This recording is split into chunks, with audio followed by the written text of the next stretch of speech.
Boa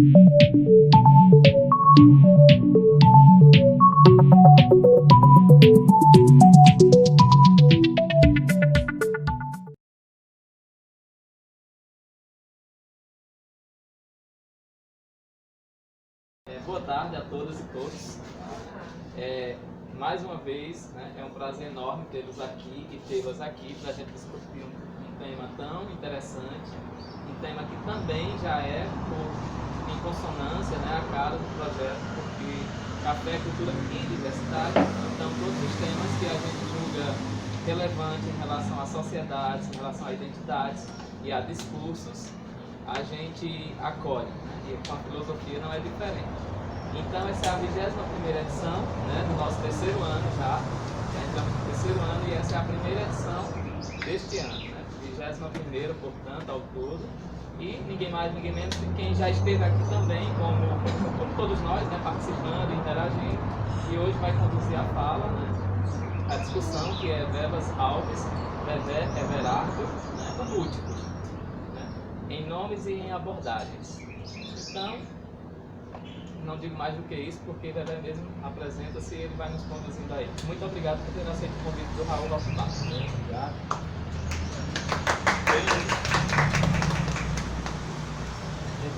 Eu tenho 1000 anos com o microfone e ainda apanho o microfone, né?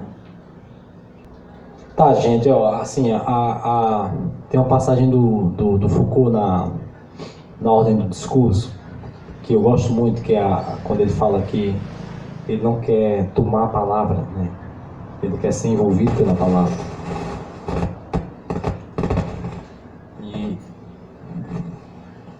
E é esse o ponto, viu, Marcelo, que eu quero chegar lá na frente, que é uma relação disso, né? Ele fala que ele quer ir além de todo início possível, né? Ou seja, isso é uma subversão. Eu não quero tomar a palavra. No colégio de França ele fala isso. Vamos esperar um pouquinho, é melhor não? Ou só trocar o canal para explicar. Porque isso aqui, para mim, como tu já falou, né, do problema do iluminismo, de onde é que eu chego com a razão, vai ter tudo a ver com essa fala pós-moderna do Foucault. Né? Posso falar?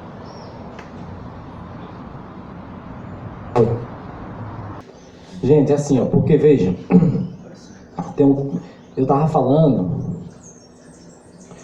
de como é que eu quero chegar em uma subversão do discurso, né? E aí você pegar a palavra discurso como logos lá no grego, né? E aí eu vou começar por aí daqui a pouco. Só que eu falei do Foucault, que eu quero começar fora dessa ordem do início, típica de uma dialética posta à modernidade, especificamente por Hegel, mas também desde Platão, né, bababá. Mas assim, como tese eu coloco uma fala que ela precisa ser refutada e finalmente chegar numa síntese, né? Esse final que eu vou fazer é basicamente o final que eu fiz lá em São Paulo, naquela Ampof lá, que o senhor não pôde ir, que eu falei sobre a dialética negativa do Adorno, né? Que o Adorno é quem escreve a dialética do esclarecimento, mas eu acho que tem uma falha na nossa leitura, que é passar pela dialética negativa, que a galera esquece que o Adorno escreveu, que é onde ele justamente propõe uma solução para as aporias que a dialética comum ela deixou para a gente, né? Mas isso é coisa lá para o final, né? O que eu quero pedir licença a vocês, aos que já conhecem a história talvez da filosofia e da própria modernidade, é para fazer uma espécie de contextualização da história da filosofia, para mostrar qual é o objeto da modernidade, né? Veja bem, para Adorno, a razão, ela sempre se tentou ser esclarecida, né? Desde o momento em que o homem grego ele rompe com a questão da mitologia, né? E ele não suportava mais não saber, né? O verbo é explicar. Eu não aguento mais não saber o que tem do outro lado do oceano, né? Então, não adianta mais eu pegar um barco e eu velejar pelo oceano e voltar dizendo pro povo da polis que tem um dragão lá que voa, blá, e que choveu. Choveu porque o dragão estava com raiva, blá, blá. Então chega um ponto que na Grécia o povo não aguenta mais essa relação de explicação não racional, né? Então a razão ela vai se desdobrando com Anaximandro, né? Que ele vai fazendo testes, olha aqui, a circunferência da Terra. Aí você pega um Sócrates da vida, que vai tentar explicar o que é a alma, o que é a república, o que são as coisas da democracia da Grécia, né? Então eu vou conseguir explicitar. Quando eu digo Sócrates, eu digo Platão, que a gente sabe qual é a relação deles dois, né? Você pega até mesmo os sofistas, né? Que fazem uso não da retórica, porque eu não gosto de atribuir aos sofistas o teor de retórica, que é um debate que a gente pode ter depois. Eu coloco, não só eu, mas Nietzsche também vai colocar todo Nietzscheano sabe disso, né? Vai colocar o sofista no mesmo lugar do filósofo, e cada vez mais eu estou convencido disso, né? Mas o que eu quero dizer é que o cunho da racionalidade, ela não é específica do povo moderno, né? Que tem muito estudioso de filosofia moderna que subestima os gregos, né, Marcelo? Que vai dizer que chegamos na modernidade, blá, blá, blá, porque o medieval, e aqui eu quero dizer para vocês que a Idade Moderna, ela é a passagem do medievo na humanidade, né? Um comentador da filosofia como Marcelo diria que antes desse nascimento da modernidade nós temos um renascimento, né? Que Alex deve conhecer também, mas vocês devem saber os elementos que estão ali, né? Mas o principal objetivo da modernidade é colocar o crivo da racionalidade, especificamente o crivo da verdade, né? Só que tem um problema que eu até escrevi em outro texto, eu fiz 3 textos para. Eu sou virginiano, aí eu sou uma pessoa que tem que colocar tudo nos pontos, né? Em algum lugar desse texto aqui, que eu não vou ler, eu explicito que lá em Platão, o discurso sobre a relação da verdade já está, né? Só para salvar os gregos, né? Se na modernidade o crivo específico Adorno vai dizer na dialética do esclarecimento que é especificamente o cálculo, né? O cálculo com a ciência moderna ela vai ser o crivo fundamental, mas a racionalidade ela já perpassa a idade antiga, né? Especificamente com os gregos. Quando Platão escreve o que, Marcelo? Escreve o Teteto, né? O Teteto é um discurso sobre o que é o conhecimento, macho. O Teteto é um livro do Platão, onde Sócrates ele vai brigar com um jovem chamado Teteto, onde ele vai apanhar 3 vezes de Sócrates, né? Sócrates vai dizer o que é o conhecimento, aí o Teteto vai dizer é opinião, né? Aí Sócrates bate nele, né? Aí aperta, aí ele diz mas é uma opinião verdadeira o conhecimento. Então Sócrates vai apertando até que o punho da racionalidade ela se expanda e Teteto não diga mais que o conhecimento é opinião.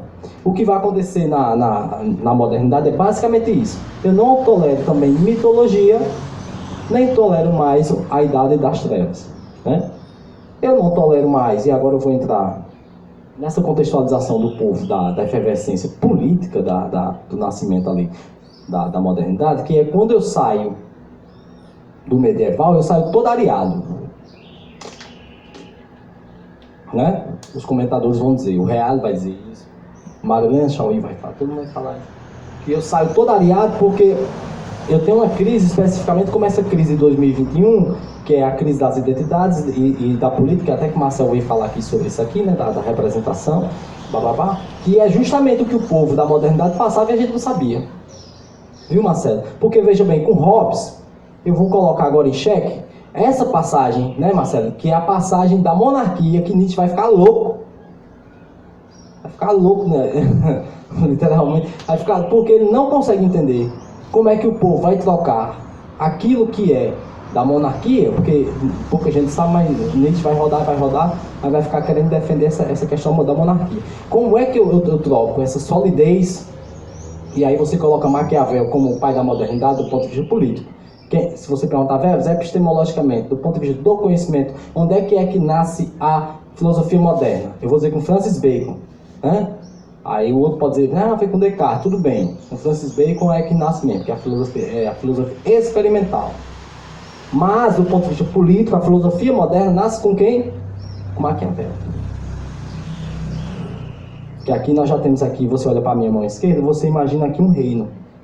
E a modernidade ela vem tentando subjugar isso aqui, quebrar isso aqui, né?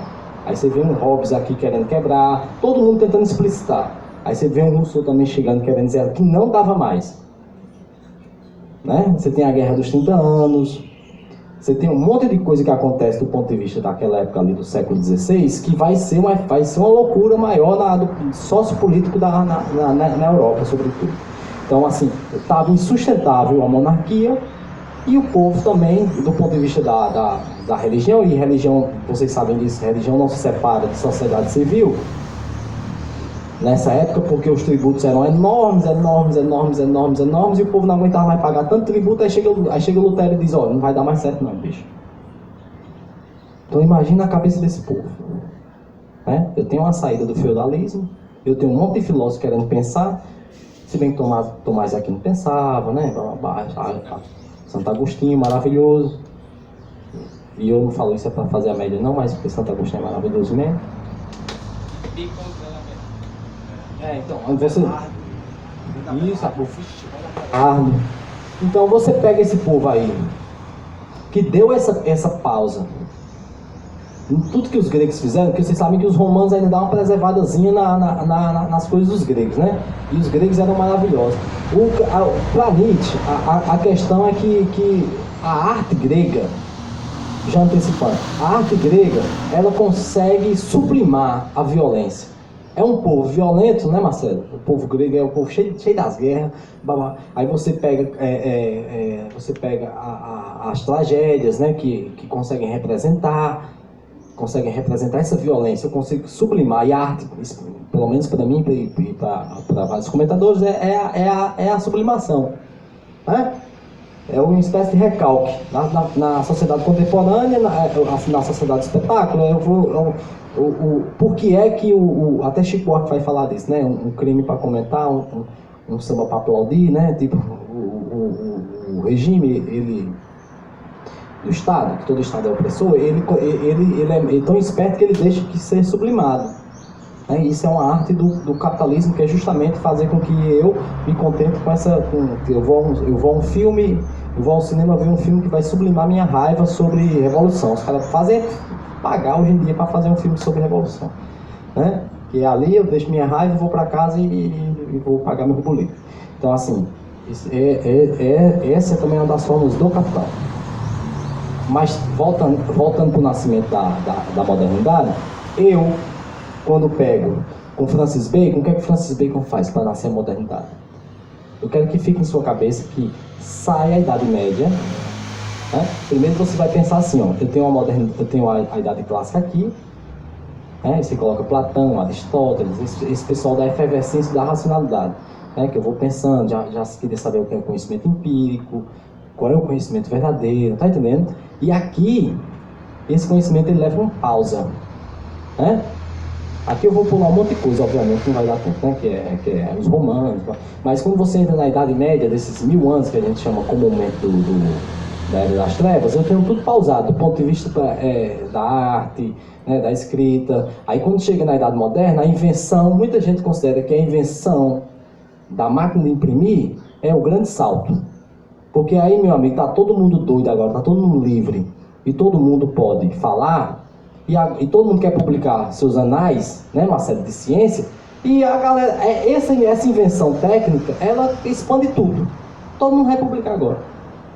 Não é mais na pena não. Agora todo mundo vai escrever, e essa invenção dessa máquina, ela vai bombar, e tá todo mundo querendo explicar o que é a natureza.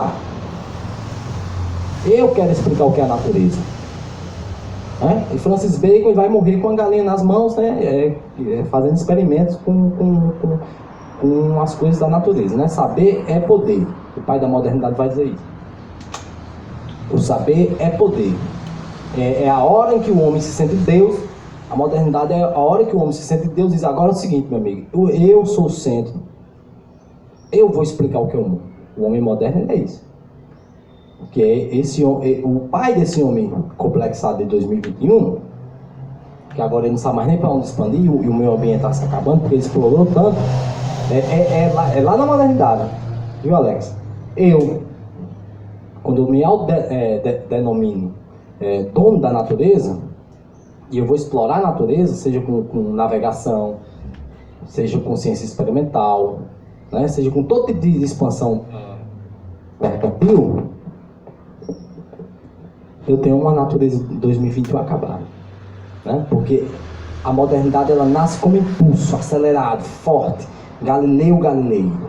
Você pega Copérnico e Copérnico começa logo batendo em todo mundo, né? Que ele vai dizer que a Terra não é isso tudo não, macho. O Copérnico, como um grande cientista da época, ele vai dizer que a Terra não é o centro de quê? Do universo. E aí você tem um problema gigantesco com o nascimento da ciência moderna. Veja, o que eu estava falando? Eu estava falando do contexto histórico e político de um povo que estava todo areado, né?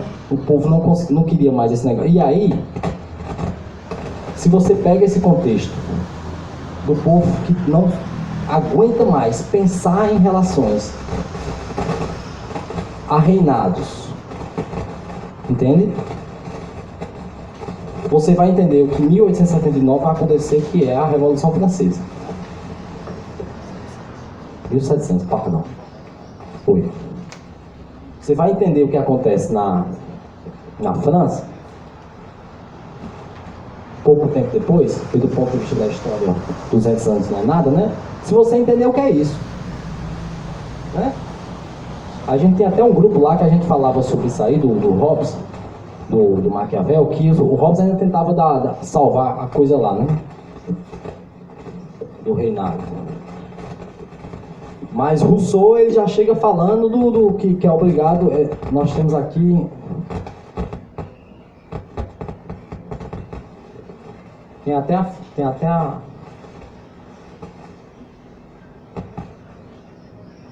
Oi, som. Oi. Então, dá para entender mais ou menos? Né? Que aqui você tem um começo porque não era brincadeira, bicho. Não era brincadeira você fazer filosofia e fazer ciência naquela época. Tudo você tem que pedir a benção. Tudo você tem que pedir a benção. Né? A gente fala hoje rindo assim e tal, não sei o quê, mas não era brincadeira. Se você pegar as meditações metafísicas de Descartes, tá lá ele já pedindo desculpa por escrever aquele livro. É mentira? Ó, não tô querendo aqui fazer mal, entendeu? Eu tô só colocando em xeque umas coisinhas aqui, mas no final das contas eu vou até botar Deus aqui. Tu vê que ele bota Deus lá no final, os caras que não no final, bota Deus no final para não se queimar com a igreja, nem acabar como Galileu Galilei, né? Galileu, vocês sabem, Galileu foi um dos que mais sofreu com isso aí. Com espécie da época de Bolsonaro. Vocês não estão entendendo essa época. Essa transição, para mim, é absolutamente igual à da de hoje. Sabe? Que não se sabe os rumos da política. Não se sabe que tipo de rei, se vai ter rei, se eu quero um rei, se eu quero uma sociedade civil, né? Já começam a surgir os liberais, né, Marcelo? Sabe, todo mundo quer um pedaço do bolo. E aí, cara, você pega um coitado de um Galileu, ele vai para a Inquisição, ele vai se explicar lá, só para contextualizar na modernidade. Isso é um dossiê, né? Ele vai lá, tem que renunciar às teses dele. Aí ele diz, não, eu não vou renunciar não. Aí aperta até que chega uma hora que ele né, salvo engano, ele nega, né? E Copérnico é um coitado, é o pior ainda, porque ele inventou de dizer que tem Kepler também e tal, mas assim, o que mais marca mesmo é Newton, Copérnico e Galileu. Né? O velho Copérnico, para mim, ele é o mais rock and roll, porque ele é o que diz que a Terra não é o centro do universo. E se a Terra não é o centro do universo, para a igreja isso aí é a maior ofensa que você pode ouvir na sua vida, meu. Porque quem é que mora na Terra? É o homem, cara. E qual é a relação do homem com Deus? senão a que o homem é a imagem e a semelhança do divino. E como é que o Filho, a cópia, o simulacro de Deus, mora num lugar que não é o centro de tudo? Está errado. Está errado, e você vai reescrever esse livro aí. Já bem isso. Aí Copérnico, não, a Terra não é isso, não. A Terra gira em torno do Sol com a galera. Está pensando o quê? E eu vou mostrar. Entendeu? Então começa esse negócio meio os Bolsonaro da época, caçando as teses dos caras. Né? Comunista. Os caras não podem publicar, pô.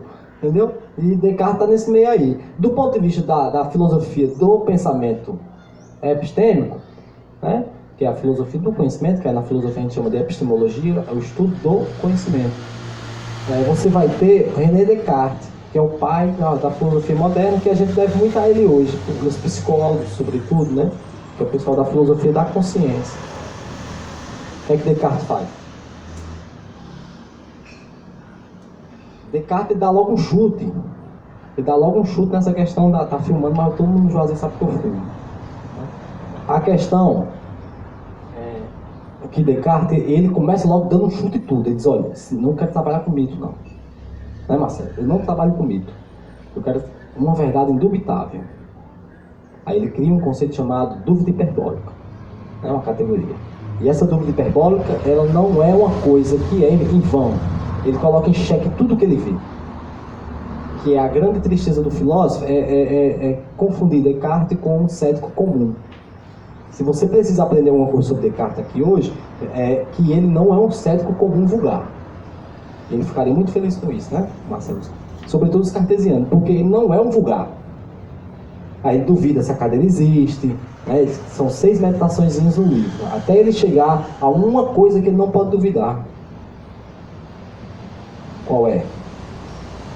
Eu penso.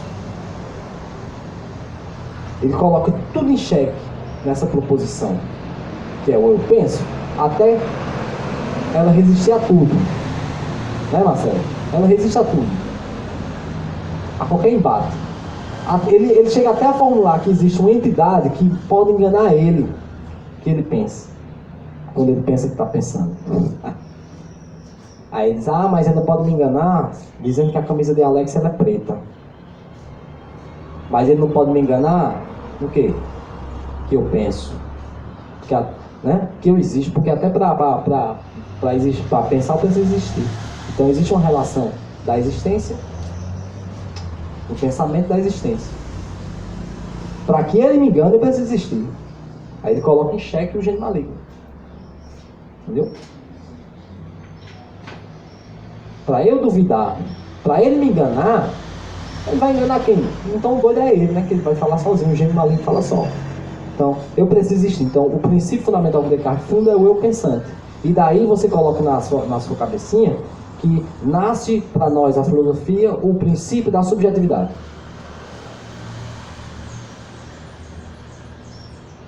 O eu penso de Descartes, ele é mais do que uma proposição comum. Sim, eu penso e aí? Ficaria por isso mesmo. Eu penso e trago à tona o fundamento da modernidade, que é o penso. E um problema gigantesco para a filosofia moderna. Que é o problema da separação de mente e corpo. Né? Res cogito e resistência. Né? Res é coisa em latim, né? Então, assim, a coisa pensante, a coisa do cogitar e cogita, e a coisa extensa. A extensão, que é esse mundo que você está aqui comigo. Né? E aí vai dar uma confusão danada, porque como é que podem existir duas substâncias distintas, mas não vai dar tempo a gente.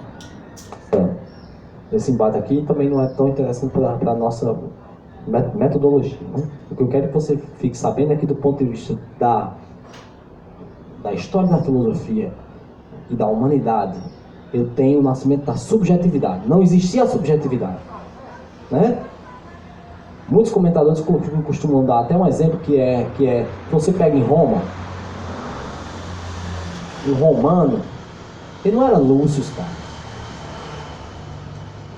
nem era fulano nem ciclano, ele era um guerreiro romano, ele era um soldado romano. Aí, se você for na Grécia, meu amigo, por que eu estou falando isso? Por causa da subjetivação, a subjetividade. Vai começar a nascer esse princípio da subjetividade que a gente vai ficar doido. Entendeu? Porque para ele essa individuação, ela é uma fantasia. Sabe? Porque, vejam, quando eu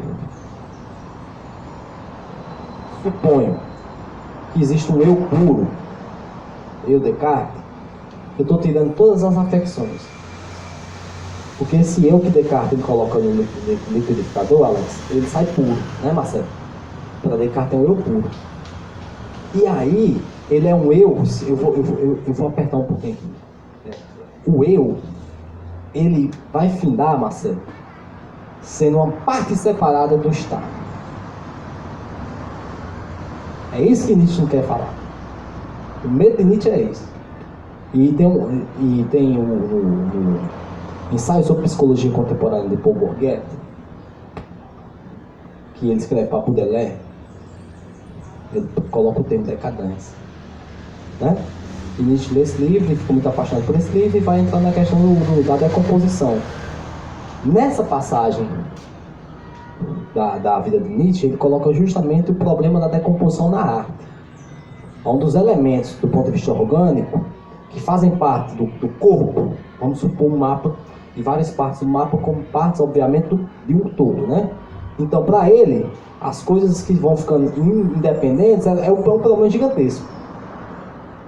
Na minha leitura, como estudioso de Nietzsche, né, Marcelo sabe, o que ele está querendo dizer é que ele está querendo fazer uma relação justamente com essa decomposição da modernidade, da monarquia. Só há uma interpretação para mim. Porque ele critica tanto o Rousseau, que Rousseau, quando ele coloca a sociedade civil, né, e você pega nessa época tem o justnaturalismo, que não tinha na Idade Média, que é o direito natural, né? O direito já está dizendo, meu direito natural. Você tem um direito natural, blá blá blá. O justnaturalismo, quando ele nasce atrelado com essa relação da subjetividade que acabou de ficar florescente. Perdão. Eu tenho um indivíduo que nasce, e ele não nasce só não, meu amigo. Ele nasce com subjetividade e nasce com direito civil. Está pensando o quê? Pensando que o rei agora vai acordar e vai dizer, agora você vai para a forca. Acordei de mau humor, você vai para a forca. Né? Com a queda da monarquia, com essa briga toda que teve dessa passagem, também nasce direito civil, meu amigo. Né? Aí Tocqueville, os meninos vão discutir a liberdade, né, Marcelo? Montesquieu, todo esse povo aí começa a dizer, bicho, não dá mais certo não. Eu não quero ser mais só ser camponês não. Né? Então, quem defende a monarquia, ele vai ficar doido com esse negócio da subjetivação.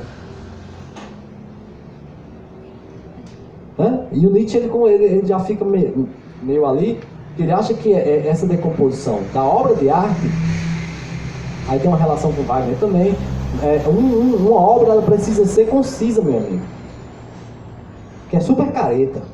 E eu, como artista, discordo, né? Faz muito tempo que eu não leio Nietzsche também, mas pelo que eu me lembro das minhas leituras, né? Mas o que eu quero dizer é que, para mim, uma parada que, viu, Marcelo, que passa muito despercebido no estudo da modernidade, é justamente isso. Quais eram os riscos para o Estado dele se tornar uma democracia? E aí a gente entra no reino dos contratualistas. Sabe? Agora, eu não quero mais saber. Porque Lutero já tem batido, todo mundo já tem batido na monarquia. E agora, quando eu tenho o nascimento da sociedade civil, né?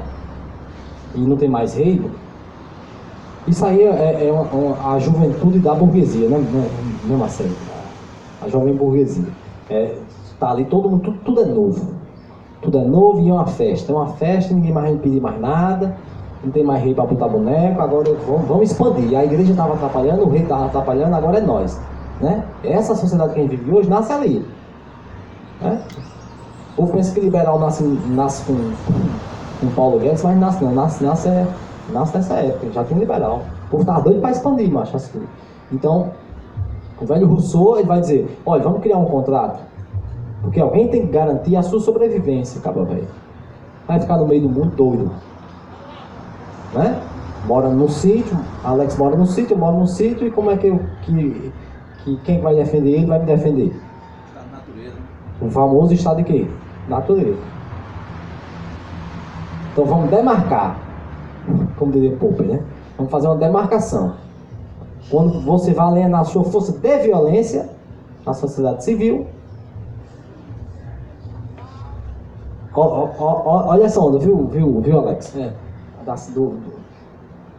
Qual é a grande onda do Estado? É que eu chego e digo assim, olha, macho, aliena tua força, por favor. Aliena tua força aí. Aí todo mundo aliena a sua força. Aí tu pergunta, sim, mas é muito bonito mesmo, por que eu vou alienar a minha força? Por isso que esse negócio do armamento, eu fico muito doido, porque é o fim do Estado civil. Porque se eu saio do Estado de natureza justamente porque eu quero acreditar no Estado social, que é quando eu alienei minha violência, e você aliena sua violência em prol de um Estado, e o que é o Estado? O Estado é aquela coisa que vai, o Leviatã, que vai qual é o verbo, meu Deus? Que vai reter, entendeu? O Estado é a única força que vai reter as pequenas forças, né, Marcelo? Ele vai pegar a sua força, a força dele, a minha força vai dizer o seguinte: desarme, que eu vou garantir aqui, eu sou uma pessoa muito boa, como se fosse um organismo, né? E ninguém vai mais mexer com você porque você vive numa famosa sociedade, somos todos iguais. Os caras, rapaz, mas esse negócio é o certo mesmo, vamos ser todo mundo igual, né? E vamos ter um pai, que é o Estado, não no sentido de Bolsonaro manga, né? Mas assim, vamos ter um organismo que vai gerenciar a nossa vida, por que não, né? Então, tem até uma frase do Rousseau que diz que quando eu alieno as minhas forças, né, fica que eu só obedeço a mim mesmo, né? Quando eu abro mão, eu não estou obedecendo a ninguém, estou obedecendo às coisas que eu acredito, blá. E o Estado, do ponto de vista do biopoder, né, ele é aquilo que vai reter a força, macho, hoje. Por isso que o Estado é a coisa mais violenta que existe. Porque como todo mundo aliena as suas forças, ele tem força. Todas as forças de violência. De marginalizar quem não quiser. De atuar sobre todo mundo. Porque todo mundo desarmou. Isso é uma coisa, assim, do ponto de vista filosófico, é isso. Uma pessoa mal intencionada, ela pode dizer que isso é um argumento que faz com que o povo se arme, né? Agora, quando você se arma, você deixa de acreditar em quem? A República. Qual é a obrigação do Estado? A obrigação do Estado é justamente lhe dar essa segurança. Quando você defende o porte de arma, é porque você não acredita mais em quê? No Estado. Porque nós estamos à beira da queda da República. Tá? Gente, ó, vocês podem perguntar o que quiser. Se quiser intervir, Marcelo, pelo amor de Deus. Sabe? É bom que eu bebo água. Alex também, sou professor, você sabe. Alguma dúvida, alguma pergunta? Surgiu agora também, falando nessa questão do Estado, né, e o bem comum, é pergunta de lei, tá? Como é que ele dialoga com a questão da propriedade privada, já que ele prega o comum para todos, e nem todos têm acesso à propriedade privada? Não, aí a propriedade, ela tá inserida, né, Marcelo, no jogo, sabe? Não vai ter problema. Você vai ter suas coisinhas. O que ele não quer é que haja barbárie. O estado de natureza, eu acho super brega aquele exemplo lá, mas é o mais pedagógico que tem, que é daquela série Lost, né? Não sei se lembra dessa série, que o povo tá de avião e cai numa ilha, né? E ali tem uma expressão na filosofia que a gente usa muito, Alex, que é a macho, pelo amor de Deus, é ditado. Quanto mais tempo vai passando, eu vou ganhando força. A pessoa vai deixando passar. É o sono, né? Vai passando. Mas como é, Marcelo? O termo. Quando eu caio na ilha, a força, a violência é o princípio que vai reger. O mais esperto lá naquela ilha é quem vai ser o imperador. Ou seja, se bem que a primeira, o Rousseau vai falar no contrato social, que a primeira desigualdade surge quando o primeiro homem malandro diz assim: opa, vou botar essa estaca aqui e esse terreno é meu. Não é não? O Rousseau diz: quando o cabo tá todo mundo lá na ilha, ele mexendo no celular dele. Tudo é de todos. Tudo é de todos, eu tô tocando meu violão aqui, aí chega um gaiato, uma gaiata e diz, papai, enquanto os cabos estão ali, eu vou botar, isso aqui é meu, viu? Vou botar minha barraca aqui. Aí o outro podendo dizer, rapaz, por que vai ser teu? Aí o outro diz, tá massa, pode enrolar, tá massa, tá tudo certo. Aí ela gosta, depois eu vou botar aquele outro, a estaca ali, ó. Agora também aquilo ali é meu. Até que a propriedade privada, MTST, né? Os caras vão expandindo, macho. Expandindo, e é o que é hoje. A desigualdade é isso. Mas o princípio é que a força, lembrei o termo é isso, a força, ela não seja mais o imperativo da sociedade civil. Sociedade civil não, se eu não faço sociedade civil, vai ser contrato na sociedade. Mas a sociedade de homens, de mulheres. Que a força não fosse mais o elemento que fundasse a relação entre homens. Vamos colocar um estado aqui, bicho, porque tá esculhambando. Tá todo mundo pegando o que é de todo mundo e não vai dar certo não. Porque às vezes uma pessoa não é muito forte e o outro quer ser mais esperto, então vamos organizar. Aí o estado, então eu sou bom, vou cuidar de vocês. Né? Os pós-modernos aí vai ser, meu amigo, sabe? Vai ser a pior coisa que tem, porque tem tanto poder que destrói as pessoas. Né? Não vai dar tempo pra gente falar aqui sobre a pós-modernidade, que é os meninos, né? Os Foucaultianos e pá. Deu água aí, Alex, por favor. A gente vai tentando debater aqui. Vocês já estão percebendo? Que macho, é a questão política da idade moderna e a questão do conhecimento. Né? Como é uma espécie de dossiê, eu não posso ficar mais de 2 minutos em um problema. Só quero que vocês entendam a atmosfera dessa época. Do ponto de vista do conhecimento, né, nessa mesma época aí você pega o pessoal da ciência. Né? Porque a modernidade foi uma mudança de paradigma no âmbito geral, né? Artística, a descoberta do novo mundo. Isso. Né? A geografia muda. Tudo muda, cara. Tudo. Eu acho que nós não vamos encontrar um período tão... Vai não. É efervescente. Efervescente. Então, né? Quebra de paradigma, um paradigma geral, né? Econômico, político, artístico, tudo, cara. A gente tem que entender a história da humanidade. Para mim, Verbas Alves, eu acho que essa época de hoje é justamente a época que esse povo moderno passou, do Renascimento. Pegue tudo que está acontecendo. Por isso que eu queria que o Marcel estivesse aqui, porque a fala de Marcel foi sobre isso quando ele veio aqui. Que é a crise da representatividade. Que está todo mundo levando na brincadeira. Você pega um Biden nos Estados Unidos, e uma Kamala Harris, com até ministro trans, sabe?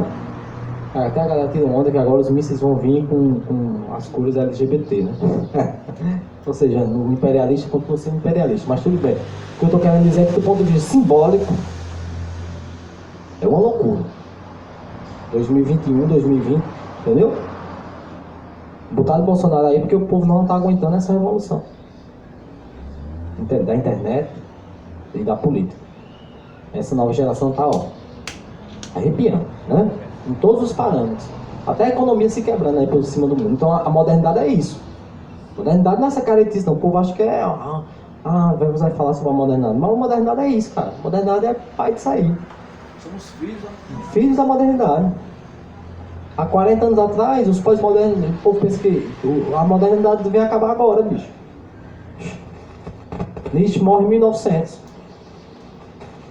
Do ponto de vista de mentalidade, não é nada. Há 60 anos atrás, o preto não podia andar no ônibus dos Estados Unidos, no lugar do branco. Do ponto de vista do que fica enraizado na cabeça da pessoa, isso é muito tempo? Não. Né? Perceba, do ponto de vista da mentalidade de que fica enraizado na cabeça do povo, isso não é muito tempo, 60 anos. Até porque a gente vê resquícios até hoje, né, patriarcado. Dessa cultura patriarcal machista. Nossa Senhora. Que a gente Senhora. sofre até hoje, desses resquícios que a gente tem, não só do passado, mas de um país que viveu uma ditadura militar muito severa. Isso. Sabe? Eu acho que tudo que a gente vê de preconceito, de racismo, claro, que dentro do contexto global, mas em se tratando do Brasil, a gente também teve um reforço, por assim dizer, preconceito e de discriminação em relação à própria ditadura que a gente viveu. Uhum. Eu acho que o Brasil, cara, tem uma. Veja, não dá porque não tem muito subsídio de leitura ainda, mas tem um possível encontro entre Nietzsche e Dom Pedro II, que levou um golpe. Vocês já ouviram falar dele? Sabe que muita gente gostava dele, né?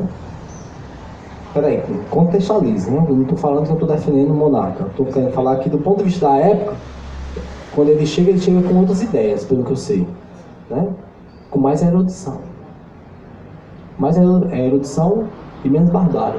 E ele leva um golpe. Sabem que ele leva um golpe e ele sai daqui com a mão na frente ou atrás, né? De militares. Veja o nascimento da República Brasileira. Né? Porque uma hora ou outra, o Dom Pedro II iria ter que largar o osso. Mas é a forma e o legado dele que não é interessante. Então os militares eles chegam no Brasil sempre quando precisa romper. Por que é que o golpe é em 60, macho? Na década de 60? O povo nunca se pergunta isso no Brasil. Né?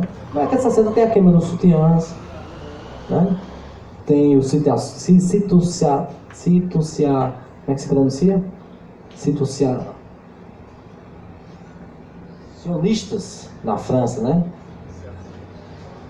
Que tá lá todo mundo quebrando tudo, que é aquela época do maio de 68.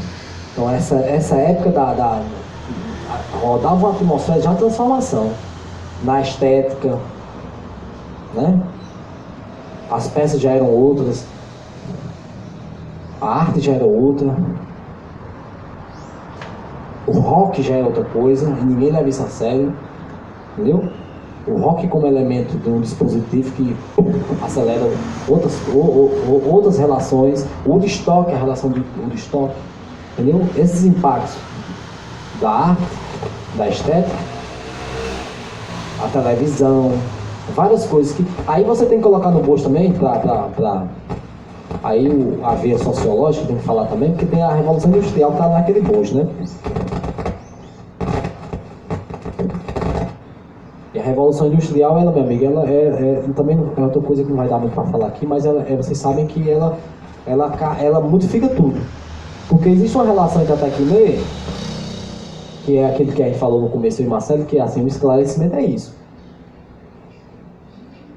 Eu quero que você saia daqui com um termo na sua cabeça que é esclarecimento. Tudo que marca a modernidade é o termo esclarecimento. Eles chamavam isso. Inclusive Kant vai escrever um livro só sobre isso. O que é esclarecimento? Que diabo é isso acontecendo? Vamos esclarecer as coisas, macho. Vamos sair a era das luzes. O iluminismo também é esclarecimento. Né? Aufklärung em alemão. Vamos esclarecer. É a época da efervescência da ciência. Essa é a época da Revolução Industrial. É esse choque com o novo. Tem até uma passagem. Eu não sei onde é que eu botei, cara.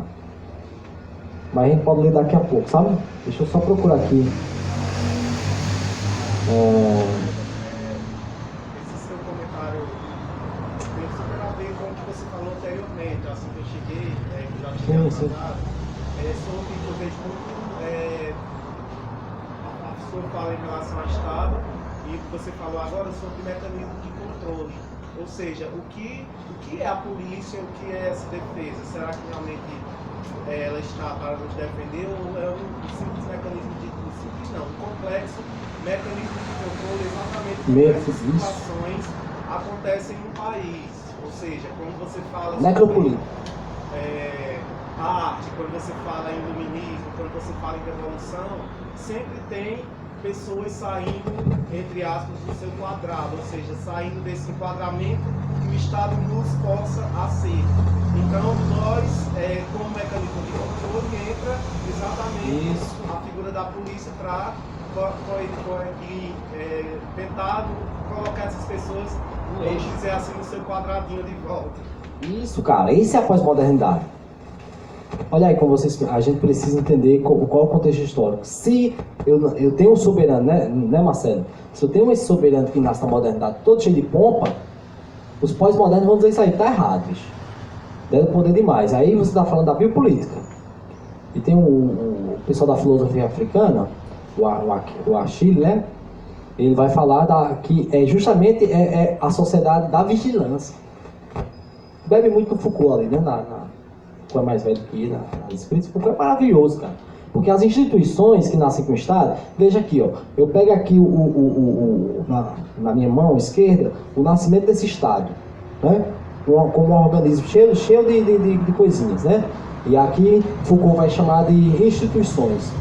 Na modernidade está nascendo tudo isso aqui, né? Cheio de pompa. Vamos aqui, né? Vamos iluminar, vamos formatar e vamos organizar, porque é pelo bem de todo mundo, mas ninguém aqui é mal não, né? Aí, quando chega os pós-modernos, Foucault vai dizer, ó, essas instituições aqui, tem até uma passagem dele é porque tá gravando, mas eu vou logo pedir desculpa. Se não for na ordem do discurso, que ele vai falar que o discurso do louco, veja bem, ele vai fazendo comparações, sabe? Antigamente, ele era um discurso louvável, né? Nessa época talvez até da modernidade. Então, com o nascimento das instituições, ele tem que ter uma ordem no discurso. Veja a microanálise do Estado que eu estou fazendo. O Estado, para ele controlar a individuação, ele tem que ser... O microfone aguenta. Tá entendendo? Ele tem que ser micro. Então eu coloco o bio é vida, eu coloco um biopoder aplicado à individuação. Tá entendendo? E a instituição é isso. A instituição, por Foucault, não para mim, não é coisa de ressentimento aqui, é explicação filosófica. A instituição, ela nasce como isso, a escola. Você é professor, você sabe. Você é professor, você sabe. Qual a formatação da escola? Não é de um regime? Né? E tem 1000 anos desde quando era criança que o povo fala tem que mudar o modelo da educação brasileira. Porque é marcha para disciplinar. Como você falou, são heranças desde a época do regime, escolas com nome de ditadores. Claro, que a gente passa, são simbolismos que a gente deixa passar, né? Que era pra gente se perguntar por que tem tanto nome de ditador aí e a gente fica entre, né, o gás, então, são heranças. Mas a instituição criada, as instituições da modernidade, porque veja, isso é tão sério que o próprio Hegel, que é Hegel, né? Não se bate em Hegel, né? Ele vai colocar o que é o Estado. Marcelo sabe. O Estado para Hegel é o ápice da racionalidade, né, Marcelo? Hegel faz, pode crer. O Estado, ele é o cume da racionalidade, macho. Parabéns quem inventou o Estado, né? O Estado, sabe? Então, só que isso aí na modernidade. Aí você pega por isso que eu coloquei no meu itinerário aqui, no finalzinho já, a gente está se aproximando, a relação de Nietzsche com essa crítica da cultura, né? A crítica da moral, porque já estava rolando, bicho. O fim da metafísica. Para quem não é da filosofia, acha muito abstrata a metafísica, mas a metafísica, quando ela acaba com o último dos modernos, que é Nietzsche, ela tem um rompimento, cara. Perceba, Marcelo, que agora a explicação da coisa é pela hermenêutica. Você lembra do que o nosso professor falava, né? A hermenêutica é o estudo eu vou explicar as coisas mediante a história da história. Foucault também vai falar isso na microfísica, tem um texto lá. As coisas estão marcadas no corpo. A história é marcada no meu corpo, como você falou. As chicotadas do povo preto, né, dos escravos, dos camponeses, o pessoal que estuda Walter Benjamin, né, a história dos vencidos, né? Essa história tem que ser narrada. E aí é que entra a dor com a dialética negativa, né? Porque essa dialética ela é fascista. A dialética do esclarecimento é uma dialética que termina sendo fascista, sabia? Ela não é esclarecimento no sentido de esclarecer, de tornar branco. É aquela passagem do Adorno, né? Já no início ali da ideia de esclarecimento, que é como que uma sociedade tão esclarecida deu nessa barbárie que é nada mais nada menos do que o nazismo. O nazismo, como é que uma sociedade esclarecida a tal ponto, um Estado esclarecido em sua potência máxima, na manifestação da racionalidade e tal, deu nessa barbárie. O projeto moderno fracassou. E eu separei ontem de madrugada essa passagem aqui, ó, para ler sobre isso aí que você falou, justamente. Que Fazer só um comentário em cima desse que Marcelo faz, né? A barbárie surge na mesma seara de quem cria o esclarecimento. Isso, ela é filha. Porque são todos eles ali naquele grupelho da Europa, né?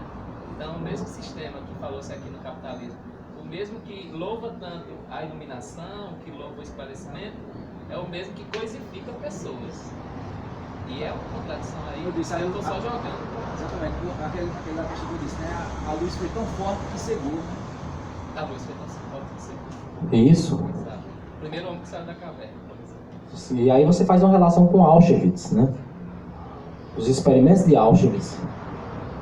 Vá me desculpando aí, mas não está aqui para bater palma, só para né? Para pelegar não. Que a Auschwitz é um esclarecimento. A ciência, vocês sabem disso, né? Aquele negócio do teste, macho, do sangue azul. E eu não falei que Francis Bacon tinha ciência experimental, que era efervescência, os caras tudo. O esclarecimento deu nisso, cara, no fascismo. A eugenia. O Adorno fala, ó, do medo o homem presume estar livre quando não há nada mais de desconhecido, né? É isso que determina o trajeto de desmitologização e do esclarecimento, né? Ou seja, o medo. É o medo do novo, né? Não é só a vontade, que a gente tem a vontade do novo, mas tem medo do novo, desconhecido, né? É tipo assim, os portugueses chegando aqui no Brasil, o que é que os índios pensaram? É isso, macho, né? Que a gente tira até, e aí eu faço uma relação com Gabriel Garcia Marques, aquela passagem eu sempre uso sala que não dá certo, né?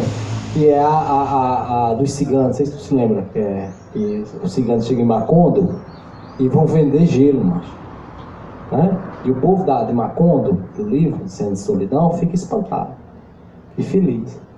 Fala, macho, blá blá blá, quadradão, não sei o que, grandão, nunca viu o gelo, compra o gelo do cigano e ficam felizes. Ou seja, ali é o novo. É os portugueses chegando no Brasil, vendendo as especiarias que vocês devem imaginar, né? Então, mas ao passo que ficam... Eu vi um dia desse, cara, é que eu não vou localizar, não tenho tempo para localizar, uma foto histórica de um povo, numa ilha, quando chegou o primeiro homem branco, há 40 anos atrás, em algum lugar aí no mundo. Que se tivesse o data show aqui, eu colocava, para explicar o que eu estou falando, acho que debatendo aqui. Que é o medo do novo, ele não sabe o que é, o cara sai correndo quando vê o colonizador, né? Veja, é tão absurdo um outro homem, outra raça ser branca, que ele sai correndo. Então, o desconhecido no homem é isso. É uma ânsia, uma angústia, né? Aí o Adorno fala, é isso que determina o trajeto de desmitologização e do esclarecimento, que identifica o animado e o inanimado, assim como o mito identifica o inanimado e o animado, né? Que aí não vai entrar nessa questão. O esclarecimento é a radicalização da angústia mítica, né? A pura imanência do positivismo, né? O que é a pura imanência do positivismo, Marcelo? Positivismo vem de posto, né? A ciência positivista é a ciência daquilo que eu posso provar, do que eu posso tocar, né? Posto que, quando eu escrevi no meu texto, né? Ou seja, dado que, tudo que é dado, né? Então, o positivismo da Idade Moderna, que estava naquele bojo ali, era justamente isso. Ela é uma radicalização. Eu estou tão angustiado, eu não quero mais. Outra explicação. Quero essa aqui, quero pegar, estou angustiado. Aí diz, olha, o esclarecimento é a radicalização da angústia mítica, a pura imanência do positivismo, é seu derradeiro produto. Nada mais é do que um tabu, por assim dizer, universal. Nada mais pode ficar de fora. De quê? Da racionalidade. Nada mais pode ficar de fora, porque a simples ideia de fora é a verdadeira fonte de angústia. Diga aí, bicho. A extirpação da diferença, pela unidade, né? Pela unidade. Eu não vou falar não, mas eu tenho uma... O professor Alexandre falava, que faleceu, nunca me esqueci lá nos corredores da UFCA. Que às vezes a diferença ela se torna igual de novo, né? Ela é tão diferente que ela se torna igual. E eu me lembro disso, é massa. Mas assim, o que ele está falando é que o pensamento, ele tentava ser tão esclarecido, né, que ele é um mito, cara. Eu não consigo mais fugir dessa ideia. Eu tenho que explicar tudo. Raul falando, todo mundo explica tudo, como a luz acende, como o avião pode voar, né? Porque é uma vontade de explicar o mundo, cara. Eu não tenho mais. E aí você pega o Baudelaire, até o Baudelaire está naquele meio lá. Qual é a função de Baudelaire? O realismo, né, Alex? Só me engano. Ele é contado como modernista, né? É um modernista. Tá ali inclusive tem um texto sobre a modernidade, né?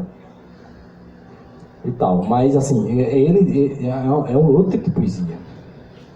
Não é a poesia romântica, mas assim, esse bojo que eu posso tocar, que eu posso pegar, é o que marca a modernidade. O que eu vejo hoje é o fim da metafísica. Metafísica, o que é a metafísica, meninas? É justamente isso. Né? A explicação além da natureza humana, que a modernidade não aguenta mais. Até Kant.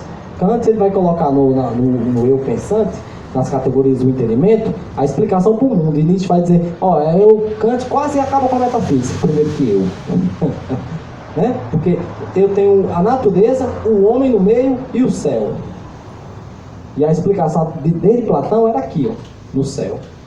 No céu que eu digo o mundo das ideias, né, Marcelo? Tipo assim, é a forma pura da cadeira, a forma pura do microfone, que mora aqui, ó, esse mundo perfeito. Na modernidade acaba isso aqui. Vamos explicar pela natureza, viu, bonito? Vamos explicar tudo pela natureza. Vamos acabar com esse negócio de dizer que existe um mundo perfeito, que a cadeira é perfeita, que a justiça é perfeita, que o amor é perfeito, e daí nasce o conceito de amor platônico, que é justamente esse amor que não nasce na experiência sensível. Que a gente confunde, né? O amor platônico não é um amor impossível, é um amor que é um amor absolutamente eterno e incorruptível. Né, Marcelo? Que é aquele amor que ele não se dá na experiência sensível, portanto ele é eterno. Mas meu amigo, na modernidade acabou-se tudo. Então, para finalizar, o que eu quero dizer para vocês é que a nossa sociedade contemporânea, né, ainda está um negocinho meio pós-modernidade, que é tentando acabar. Porque o que é a pós-modernidade? É esse fim da busca pela verdade. Onde a verdade vai estar em xeque. E Nietzsche também, já fazendo uma média com ele, já deixa essa brecha. Ele coloca em xeque a noção de verdade, que Descartes colocava como uma verdade indubitável, que a verdade para Nietzsche é justamente a verdade enquanto perspectiva avaliadora. Ou seja, um eu que está aqui, quando eu falo a minha postura, a minha posição, ela tem várias implicações morais que me fizeram com que a minha linguagem dissesse tal. Não é um eu isento quando eu dou minha opinião, e por isso que Platão tinha o ódio, né, Marcelo? Tinha ódio da opinião. A opinião, doxa e pistes, que é fé, aí não valia nada na construção do conhecimento. Eu não consigo me fazer entender se a verdade é uma invenção, uma projeção do meu eu imaginário. Para Nietzsche, né? Não é uma verdade absoluta, eterna, imutável. É uma verdade que é temporal. Existe um momento onde a verdade foi cravada. E é preciso fazer uma genealogia para explicar quais são esses princípios que você tem como hoje do patriarcado. Quem faz isso é Nietzsche primeiro. Não é não? Nietzsche, quando ele cria a genealogia da moral, ele cria para escavar. E o Foucault vai também colocar na arqueologia dele um pouco de genealogia. Tanto que ele está lá na Microfísica do Poder, uma passagem sobre o Nietzsche. A história e genealogia. O nome do capítulo é até esse. Ou seja, eu tenho que escavar para saber onde é que nasceu essas verdades que você não coloca em xeque, meu amigo. Seja da religião, seja do gênero, né? Já sei que da ordem cronológica, um pouquinho antes de Engels, né? A origem da família, a estruturação da família. Vem pautar também essa discussão. O valor e o estima que Nietzsche tinha como sofista também. Pelo sofista, justamente por isso, porque o sofista ele não ficava com esse negócio da verdade indubitável. Nietzsche sempre pavor desse negócio da verdade indubitável. Entendeu? Porque o homem sempre coloca no além a verdade. Mas, gente, eu tinha esquecido de ter um ponto 7 aqui, que são as meninas da modernidade. Eu coloquei isso aqui em respeito ao projeto, obviamente, e nós temos que nos atualizar. E também tem mulheres filósofas, negros filósofos, e assim sucessivamente. E o projeto é sobre diversidade, né, Alex? E tem uma menina que ela é da UERJ, que ela escreve assim, ó: A história da filosofia moderna não se faz apenas com nomes como Descartes e Spinoza. O Brasil recebe, o Brasil recebeu uma conferência ano passado, que é 2020, sobre essas meninas, né? Que ela tem muitas cartas escritas com interlocuções com aqueles caras que escreviam, cara. Inclusive as meninas não tinham nem possibilidade de participar dos circuitos, né? Tipo, Margaret Cavendish, que é uma menina que escreveu livros, uma filósofa, que é a Anne Conway, sabe? Tem a Carolina Trotter, sabe? Que, inclusive, porque é junguiana, essa Catarina, a Trotter, ela defendeu um ensaio sobre o tratado do entendimento humano. Né? Veja bem, que é Locke, né? Mas assim, eu coloco nesse bojo. É porque no bojo ali desse tratado sobre a tábua, né, sobre o conhecimento, os meninos estão lá, mas ela escrevia para jornal e inclusive ela debateu, a Catarina, ela debate e escreve um ensaio sobre isso, seríssimo, e troca cartas, as meninas trocavam cartas com os caras, só que não via à tona porque filosofia, a gente sabe que é uma filosofia masculina, na verdade é um termo machista, né, mas a filosofia é toda elitista. Afinal das contas, a gente tem que agradecer que a filosofia está até funcionando ainda, como numa época que a democracia é tão atrapalhada e ofendida. Muito obrigado, gente. Eu queria fazer um comentário, que você já encerrou, mas eu vou subverter. Quando o Júnior faz o levantamento da polícia como um órgão, né, do Estado para manutenção, para vigiar, né, é um aparelho ideológico, algo sério, disse isso. Eu acredito que a polícia também entra em cena quando a educação castradora falha. Isso. Porque ela é para garantir, a polícia é para garantir, de toda forma, essa contenção. Por isso não polícia, né? Para policiar. Policiar. Vigiar. Era só isso. Não, mas porque assim, eu acho que a invenção da polícia, é justamente isso. Tem um a priori, que é assim, o Estado tem que ser falho. Tem que ser falho. Pense isso como estratégia. O Estado tem que ser falho. Para que eu tenho que criar a violência estatal. E aí você coloca a moralidade. Você pega na França, por exemplo, o flaner, que é o termo usado pelo Baudelaire, que é aquele que passeia. Aqueles que vagueiam pela cidade. E ele era um deles. Aqueles sujeitos que vagueiam. Né? Porque existe uma relação ontológica, quase, do poeta com a cidade, que na sociedade esclarecida não vai caber mais, na sociedade higienizada. Não cabe mais não, meu bem. A partir de agora, fica em sua cara. Né? Quais são as criações dos prédios? Qual é a grande sacada disso aí? Cada vez é uma pessoa recuar. Porque a nova sociedade, ela não tem mais macho, sabe? É a marginalização. E isso na França era maravilhoso para Baudelaire. A polícia está justamente para pegar os estereótipos, a palavra é essa, os estereótipos que fogem, olha que coisa hitleriana, né? Ao protótipo que eles querem. E aí eu vou entrar no discurso já clichê, que vocês conhecem, que é do heteronormativo, do homem branco, barba feita, bababá, que é ele quem vai ter acesso à sociedade civil. Que ele tem tanto privilégio que ele não consegue perceber isso. Tá entendendo? Ele não consegue. Eu coloquei assim, pegando o gancho que já foi mecanismo de coerção. Eu acho que a frase que mais pode ser colocada é essa, mecanismo de polícia, mecanismo de coerção. Coerção. Eu acho que exatamente nesse ponto que ele falou, que já foi discutido, que quando você foge exatamente de um padrão, como você diz, homem branco, barba feita, aquela ideologia que a gente tem do patriarcado e tudo, ou seja, quando existe pessoas ou sociedades que fogem desse padrão, entra exatamente a figura do Estado através da polícia, exatamente para colocar você de volta no que eles chamam de correto, de coerente e de cidadão de bem. Mas aí, tem uma outra coisa que eu queria... É porque uma fala instiga a outra, né? E aí, Júnior, essa questão do panóptico, né?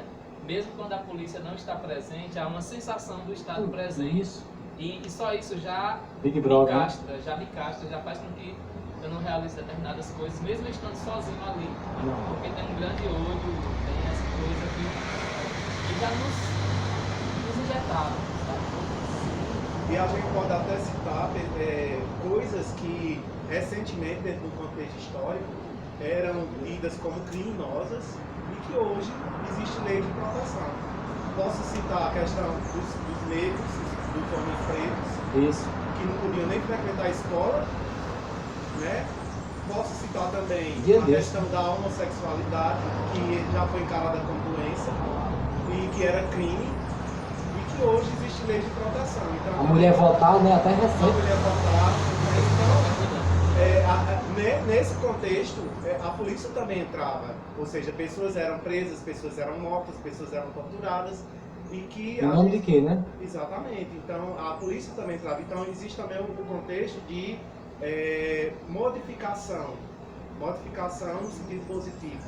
É uma causa moral, entendeu? Assim, o que eu sempre bato, a herança nietzschiana, viu, Marcelo? É justamente que a gente não percebe o teor moral dessa perseguição. Não é uma questão de honestidade, não é uma questão de segurança pública, é uma questão de estereótipos que podem circular. Sabe? Uma sociedade que até os anos 70 era rock and roll, ela começa a ficar careta. E se você acredita no patriarcado, Júnior, você tem que... Eu estava esperando tu voltar para até falar sobre isso aqui. Veja, no Brasil tem uma expressão, que vem quando eu vou ler essas coisas, que é muito, muito interessante. A expressão cheio de 9 horas. Né? Aí uma vez eu estava lendo um artigo lá e a moça explica que essa coisa do cheio de 9 horas era um discurso moralista da época do Brasil Império ainda ali, quando começa a passar para a República. Sabe o que era cheio de 9 horas? Era a pessoa que saía depois de 9 horas. Então, perceba, do ponto de vista da mentalidade, do que fica enraizado na cabeça do povo, mentalidade. Aquele sujeito que era pego com seu chapéuzinho, bababá, circulando pelos becos ali, andando, sabe? No meio do mundo das 9 horas. O pessoal de bem não, acho. Tava me desculpando, mas disseram que quando dá 9 mil caboveiros, sabe? 9 mil, aí um homem ia pra estar em casa com sua mulher. Isso um homem, viu? Um cabo cheio de 9 horas. Como é que pode ser de bem se está depois das 9 horas? Isso, cheio de 9 horas, ou seja, cheio de coisa que é melindrosa. Não é um sujeito de bem. Então, um homem que vai para os seus aposentos mais cedo é um homem de bem. Eu sou um homem de bem, você é um homem de bem, porque nós somos pessoas recatadas e do lar. Perceba. Então, o Brasil ele ainda tem essa relação que ele não conseguia acompanhar um F5 porque está tudo enraizado desde a época do café. Né? Ou seja, qual é a época mais patriarcal do Brasil? Essa época. Então, na pós-modernidade, quando eu faço essa subversão da verdade, e aí você pega a década de 60 de novo, né, você consegue entender como é que na década de 70 também é tão rock and roll. Mas depois há esse recalque que agora a sociedade de controle ela explode, como diz Foucault. Eu preciso controlar. Eu preciso criar um mecanismo, e esse mecanismo é a polícia, para justamente bater. Não há outra fundação, não há outro telos, não há outra noção, finalidade.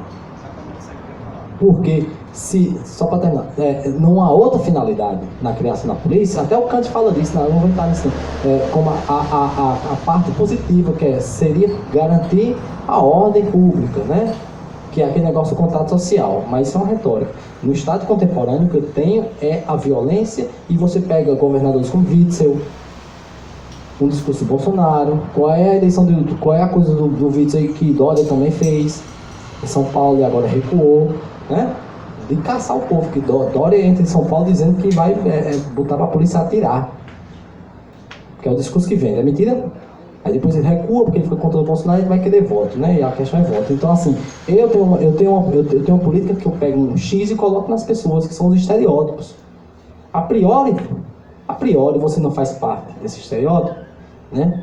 E por isso que aí você fala que existem cidades que são as cidades das diversidades, né? Que são as pessoas já superaram essas coisas. né? De você julgar uma pessoa porque ela é evangélica, porque ela tem candomblé, ela é do Black Power, ela é o que ela quiser, né? Uma sociedade alternativa, ela pensa como ela quiser. Mas agora você tem um metrô linha 743, né? Que é justamente para... E isso é seríssimo, eu acho isso maravilhoso, Raul. Que eu não quero saber o que você está fazendo, eu quero saber o que você está o quê? Pensando. Né? E daí você entra nas mídias digitais, tem aquele documentário na Netflix, né? Que é sobre as mídias sociais, qual é o poder dela. Né? Que é esse mecanismo de controle que Zuckerberg ele foi até para o Senado há 2 anos atrás, tem que explicar como é que é essa relação das informações das pessoas, que isso é um biopoder. Biopoder.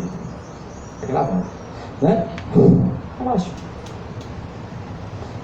Isso é um biopoder aplicado. Porque o Estado ele não se contém mais em controlar pequenas coisas. Ele tem que invadir a sua privacidade, ele tem que saber o que se passa no seu quarto, meu amigo.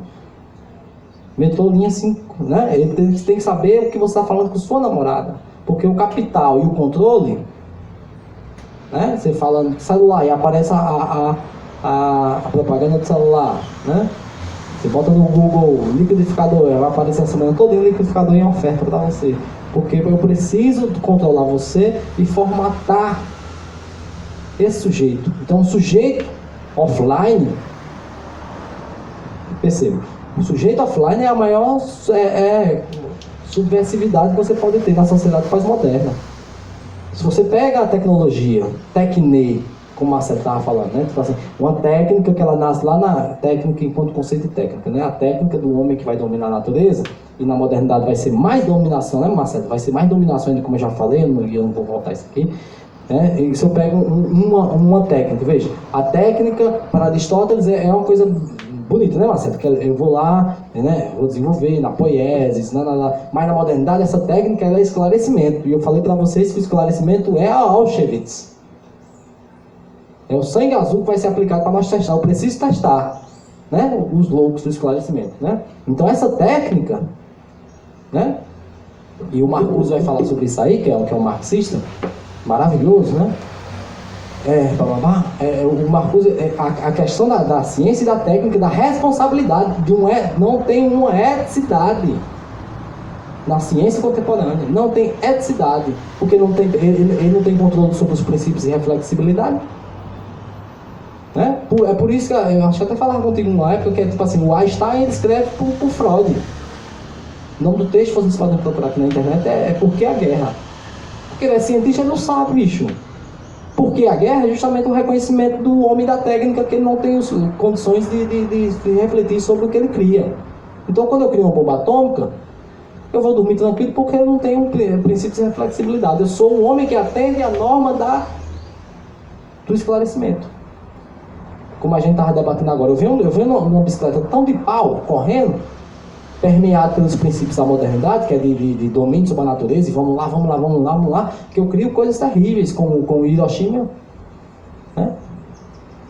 Eu crio holocaustos e vou criando e vamos nessa, né? Aí a lista de Schindler, e tá todo mundo morrendo e vamos testar, porque eu preciso fazer, né, uma higienização. Né? Daí que o colapso da sociedade esclarecida não é uma questão epistemológica só, é uma questão política. Por isso que romper com o esclarecimento e o pós-moderno, que isso acaba judia tanto do pós-moderno, está errado. Eu preciso também colocar em xeque a noção de verdade, a noção de progresso.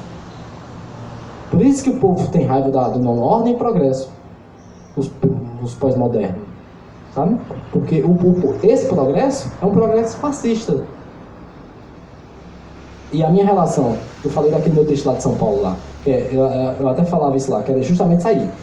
A dialética ela não pode ser essa dialética de esclarecimento. Ela tem que ser uma dialética que ser subversiva, o Adorno vai falar. E ele escreve a dialética negativa para isso. Não é uma dialética que ela vai atropelar. Justamente como o Foucault fala, né? Eu não preciso de uma dialética que ela vai colocar uma antítese como minha inimiga. Os deleuzianos adoram isso. Né? Que é tipo assim, eu tenho uma tese e eu tenho uma... Eu a priori, diz o Adorno, eu a priori já coloco o segundo momento como minha inimiga. A diferença, né? A diferença é minha inimiga e eu preciso chegar numa síntese ali, aí o Adorno, não, tenha calma. Né? Você está nas veias desse negócio, macho, que é do impulso da técnica. de avançar, esclarecer. No terceiro momento eu chego no esclarecimento na cabeça dele, né? Do homem mitológico que a gente está falando. Esse homem mitológico do iluminismo, da modernidade, ele é complexado, que ele acha que ele é Deus. Aí ele chega em Auschwitz. O que é que tu acha, assim, da tua fala, pegando esse finalzinho também, pegando fala em geral, porque sempre me vem o Bauman na mente, né? Quando eu penso nesse panorama. O que você vê que tu acha, por exemplo, quando ele fala da solidez, da liquidez e tal, a modernidade nada mais foi do que a quebra dos antigos sólidos e a criação de novos sólidos e tal. E ele não gosta de ter pós-modernidade, ele é uma modernidade líquida, porque aquele lance que se quebrou, está quebrando esses sólidos da modernidade, só que não se constrói nada a partir daí e fica uma ausência de sentido. Por isso eu queria já pegar esse gancho do Nietzsche, para você dar uma questão, que fica uma lacuna. E aí, ou seja, esse líquido ainda é um líquido moderno, na medida que ainda tem uma nostalgia de certos valores, entendeu? E ele fica permeando nessa liquidez. Mas não há uma construção de novos valores, não há uma nova solidez. Aí a questão é o seguinte, para poder haver um novo momento, podemos dizer assim, né? Transvalorado? Aí, assim, como é que se dá isso, entendeu? Nessa sua visão nietzschiana aí, nessa sua leitura, dentro do que você disse, Esse aí que tá falando é o grande problema da Europa. Tem um aforismo do Nietzsche que ele disse que eu acho muito bonito, que é o aforismo de Lesenhard, o nome desse aforismo, que é o pior de todos os hóspedes. A tradução é difícil, mas assim, é o pior de todos os hóspedes, que é o niilismo. O niilismo é uma coisa seríssima na Europa, que vejam, a tua fala é justamente a volta daquele período que a gente começou falando aqui, que é do povariado. Lembra que eu falei do povariado? Que é aquele povo que sai da Idade Média e entra nessa época também do Renascimento e ninguém sabe o que vai fazer da vida, né? E a gente vai ter que fundar um Estado. Para Nietzsche, por isso que o Bauman, para mim, não, eu vou ser mais além, sendo nietzscheano, né? Assim, que todos são filhos do Nietzsche. Porque como ele morre ali em 1900 ali, ele coloca a verdade em xeque, né? Desde a Gaia Ciência, né?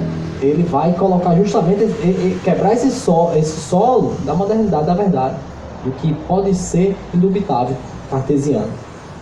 Aí ele diz assim, esse homem que colocou tudo em xeque, esse homem que rompeu com as esferas desde Lutero, né? Com a religião, com a crença em um rei, que ele é Deus, né? Que é dado pela divindade, que tem muito isso na Europa daquele tempo, então está tudo solto. Então não tem um sentido. É o homem sem sentido. É o niilismo. É essa veia. Aí você coloca Goethe com o sofrimento de Werther. É uma arte alemã ariada. É um pessimismo. Tudo isso no bojo de uma política nova para o povo moderno. Para o povo da Alemanha. O Bauman vai falar que essa liquidez ela é típica dos tempos contemporâneos. Né? Seria meio Heráclito, né? Tipo assim, tudo panta-rei, né? Tudo fluido e nada permanece, é o tempo de hoje. Uma notícia que você vê 3 da tarde não tem mais sentido 8 horas da noite porque você já viu, não, mostrar já vi já. Na verdade não tem mais nem teor, não tem mais nem impacto, porque você já viu. É tudo fluxo, tudo já foi. Nada permanece, né? Mas esse homem que ele só que o Bauman já é agora, né? O Nietzsche ele coloca esse pessimismo em todo o território alemão como um véu. Então eu preciso ir além do pessimismo. Eu preciso porque veja, a única superação possível do niilismo para Nietzsche é justamente quando eu tenho o peso, o enfado da existência. Aí você tem que acreditar na metafísica, né? Tipo, o homem está cansado porque ele carrega os princípios da religião, né? Como diz Sartre, né? Por que Sartre também vai beber em Nietzsche? Para mim, né?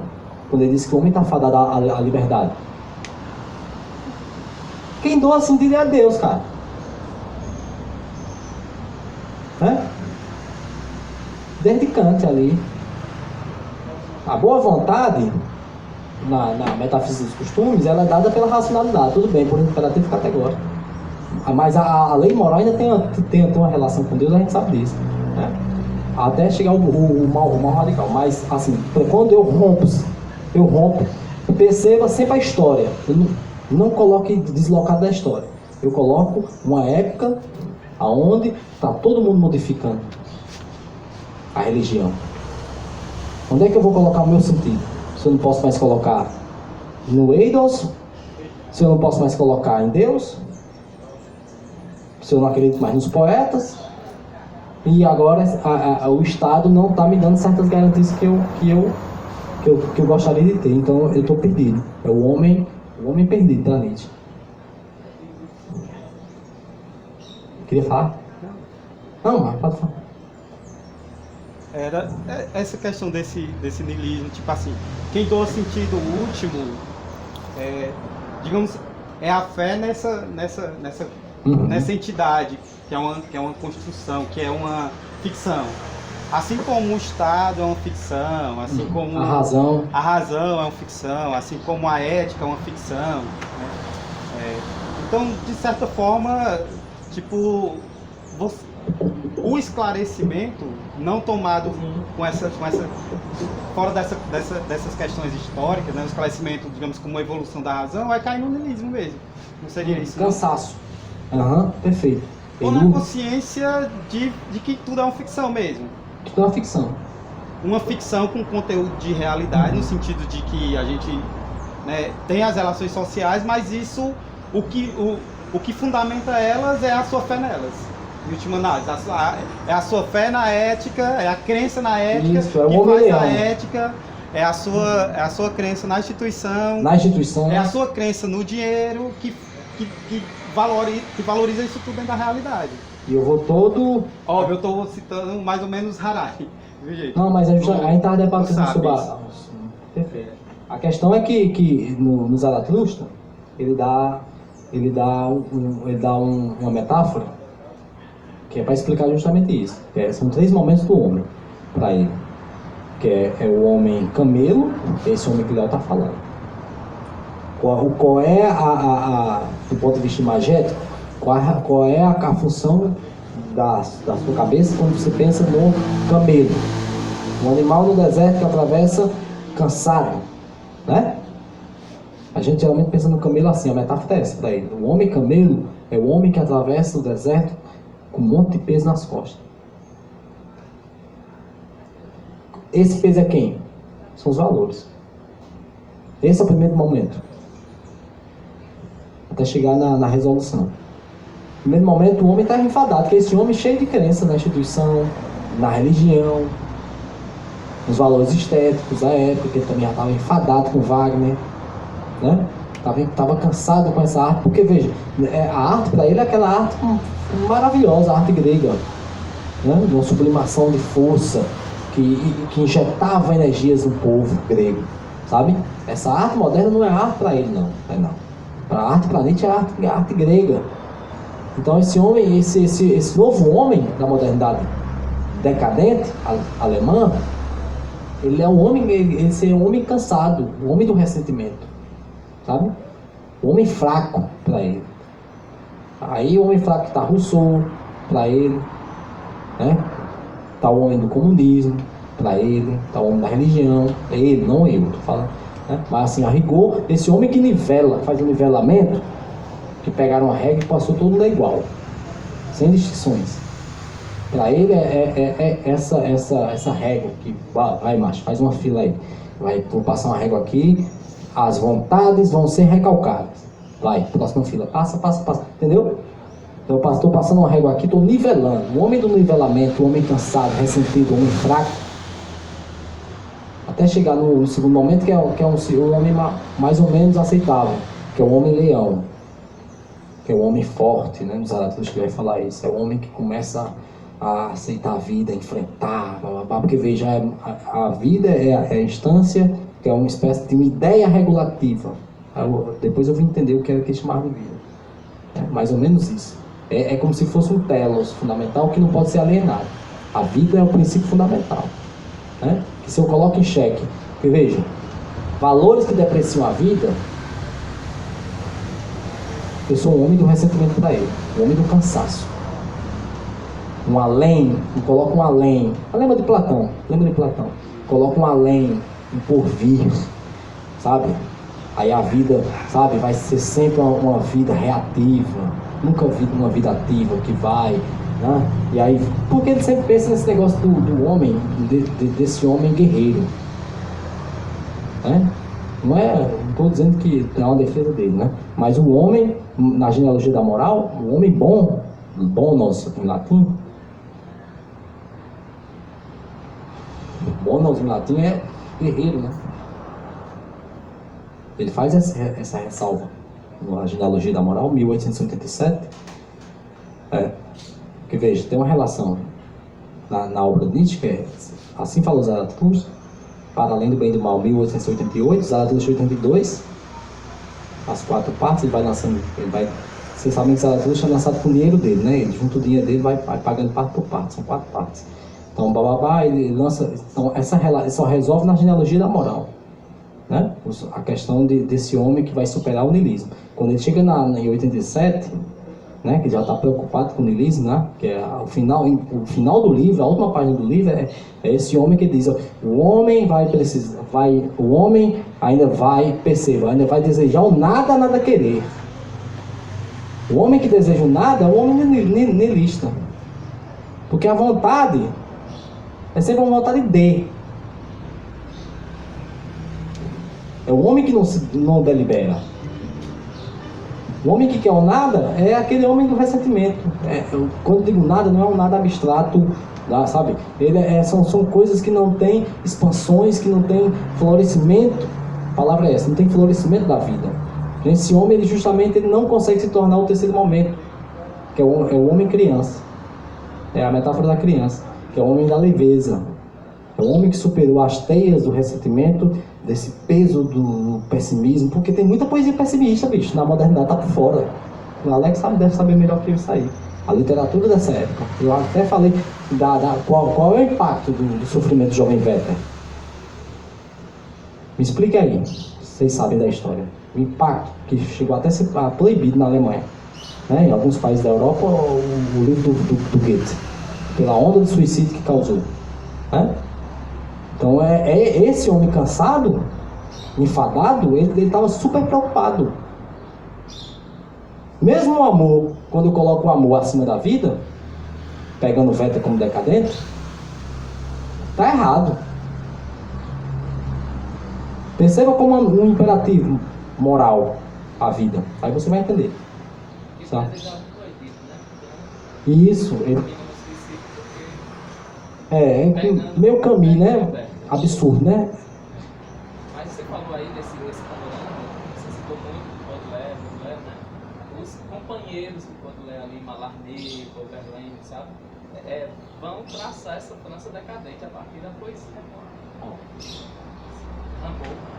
Rimbaud. Tem uma atmosfera esquisita, inclusive Deixa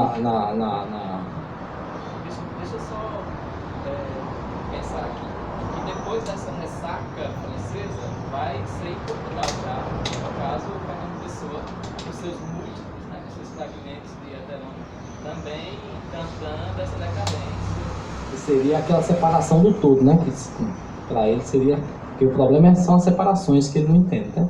Mas também a única explicação que eu entendi para essa crítica dele à subjetividade, primeiro que a subjetividade para Nietzsche, a subjetividade ela é toda forjada por ideais fantasiosos mitológicos, né? Da liberdade, da igualdade. Principalmente, a raiva dele é a Revolução Francesa. Veja como tem problemas na obra de Nietzsche ainda a se pensar, né? Por quê? Porque agora, é claro, ele não podia abrir mão de fazer uma crítica à Revolução Francesa, porque o ideal da fraternidade, para ele, é o ideal, não é agora também não é dizer, comida mal, entendeu?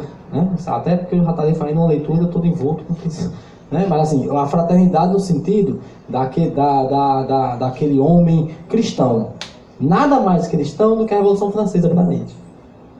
E ele estava morrendo para bater em desconstruir essa relação, então para ele ia ser o cume, o ápice do nivelamento.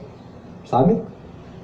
Então esse homem que ele está cheio de cansaço do desconhecido, que é o homem filho da modernidade, que é aquele homem todo achando que ia saber de tudo, né? Ele não sabe de tudo, só quem pegou essa sacada foi Kant. Quando Kant coloca, ele demarca, é o seguinte, eu aqui só posso conhecer isso aqui. É mentira? Só posso conhecer isso aqui, meu.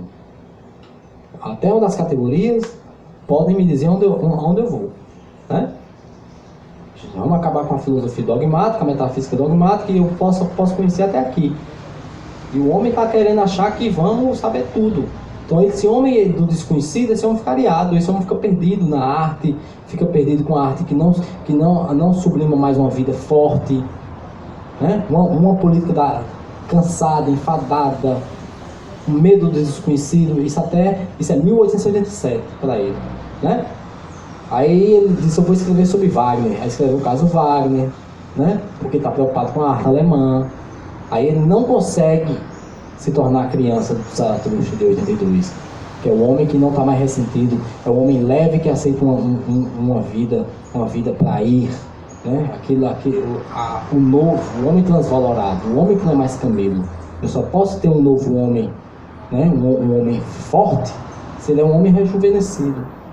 Entendeu? O homem criança é justamente esse momento, de novo. O homem dançarino, tem até uma passagem que eu coloquei na minha dissertação do mestrado, que até a parte que a Regina mais gostou na defesa, que é esse homem que é um dançarino, que se exalta. Tem uma passagem no Zaratustra sobre, são vários capítulos, né? Que é essa figura do Zaratustra, ele é um dançarino, que é um homem que meu Deus, que bate perna na vida, um flaner, né? Flaneur no francês, o Zaratustra é um cara feliz. O homem que passa 10 anos no niilismo, que o Zaratustra, o livro vai para cima, né? O Zaratustra vem descendo da montanha, e ele encontra com um cara que diz, eu conheço o senhor não é daquele rapaz que subiu cansado, macho, né? 10 anos atrás. Ou seja, subiu com ressentimento, se afastou com ressentimento, e agora está descendo para trazer as boas novas, né? Que é para dizer que a vida vale a pena, vamos babá. Vale recordar assim, eu como não gosto do ceticismo, o ceticismo vem batendo também, desde sempre, nessas pretensões racionais, né? Dominação. Vai ressaltar aqui antes de Kant, tem uma série de céticos também que batiam na racionalidade, que faziam justamente relações da racionalidade com os animais, mostram que os animais têm até superioridade em certas pretensões racionais, né? Então, para ressaltar, só deixando sabendo aí que o ceticismo também estava por aí, e Kant não era essas coisas. Não, não é desde Pirro também, né? Pirro, veja, os pirrônicos, né?